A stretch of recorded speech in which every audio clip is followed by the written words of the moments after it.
अमेरिकी space agency NASA को अपने एक मिशन में सफलता मिली है। नासा ने 7 साल पहले एक स्पेसक्राफ्ट में एक एस्ट्रॉयड यानी उल्कापिंड पर कैप्सूल भेजा था।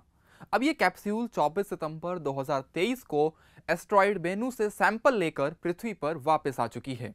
इस मिशन का नाम है ओसाइरिस रेक्स। लेकिन नासा का ये मिशन क्या था, एस्ट्रॉयड से सैंपल क्यों लाया गया, एस्ट्रॉयड का अध्ययन क्यों ज़रूरी है, इससे क्या क्या हासिल होगा, ये सब कुछ आपको समझाते हैं।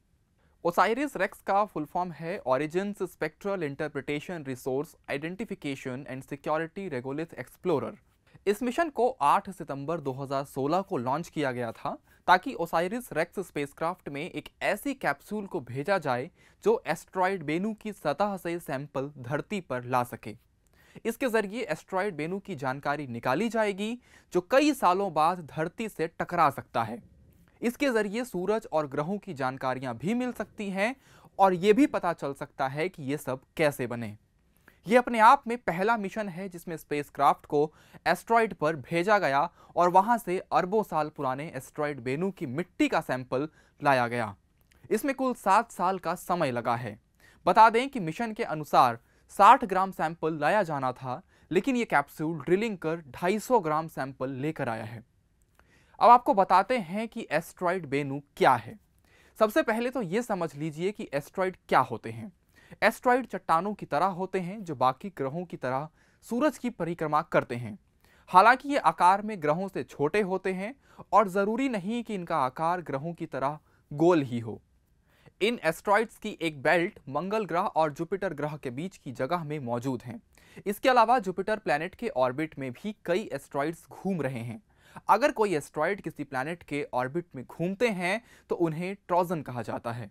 2011 में एक ऐसा एस्ट्रॉयड पाया गया था जो पृथ्वी के ऑर्बिट में था, यानी पृथ्वी के साथ साथ सूर्य की परिक्रमा कर रहा था। वहीं अगर कोई एस्ट्रॉयड पृथ्वी के ऑर्बिट को क्रॉस करे तो उन एस्ट्रॉयड को नियर अर्थ एस्ट्रॉयड NEA कहा जाता है।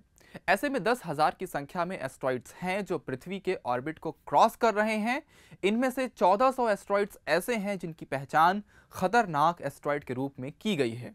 इन्हीं में से एक है एस्ट्रॉयड बेनू। अब आपको बताते हैं कि एस्ट्रॉयड बेनू का ही अध्ययन क्यों हो रहा है। एस्ट्रॉयड बेनू अमेरिका की एम्पायर स्टेट बिल्डिंग से भी बड़ा है और 510 मीटर चौड़ा है। बेनू पृथ्वी से 20 करोड़ मील दूर है। अरबों साल पुराना एस्ट्रॉयड बेनू में अब तक ज्यादा बदलाव नहीं आए, यानी जब से ये बना है तब से वैसा ही है। इसीलिए इसके जरिए ग्रह कैसे बने ये पता लगाया जा सकता है। Asteroid Bennu B type asteroid है, यानी इस एस्ट्रॉयड पर कार्बन की मात्रा बहुत ही ज्यादा है।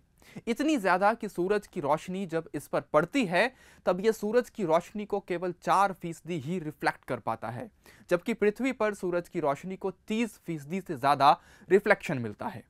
वैज्ञानिकों के अनुसार एस्ट्रॉयड बेनू 4.5 अरब साल पुराना हो सकता है। अंदर से ये 20 से 40% खोखला है। एस्ट्रॉयड बेनू अगर पृथ्वी से टकराता है तो यह धरती का बहुत ज्यादा नुकसान कर सकता है। इसमें 12,000 मेगाटन ऊर्जा है, यानी न्यूक्लियर हथियार की तुलना में 24 गुना ज्यादा खतरनाक।